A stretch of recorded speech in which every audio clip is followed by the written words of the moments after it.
Hi అండి, అందరికీ నమస్కారం. ఆషాఢంలో శ్యామలామ అమ్మవారి గుడి దగ్గర గోరింటాకు ఇచ్చారు కదండి సారిగా. శుక్రవారం రోజు ఈ విధంగా పెట్టుకున్నానండి. ఈ పెట్టుకొని అసలు తర్వాత తీసేసిన తర్వాత ఆరెంజ్ కలర్ వస్తుంది. నూనె రాసుకుంటామండి. తర్వాత రోజు మంచి డార్క్ కలర్ ఉంటుంది. ఆ తర్వాత రోజు నుంచి మళ్ళీ షేడ్ వచ్చేస్తూ ఉంటుంది. జీవితం కూడా అంతే కదండి.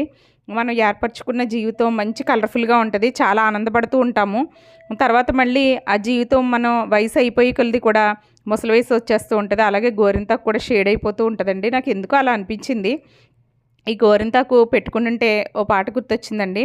గోరింట పూచింది కొమ్మ లేకుండా, మురిపాలార చేత మొగ్గ తొడిగింది, ఎంచక్క పండిన ఎర్రని చుక్క, చిట్టి పేరంటానికి శ్రీరామ రక్ష, కన్నే పేరంటానికి కలకాలం రక్ష. Please like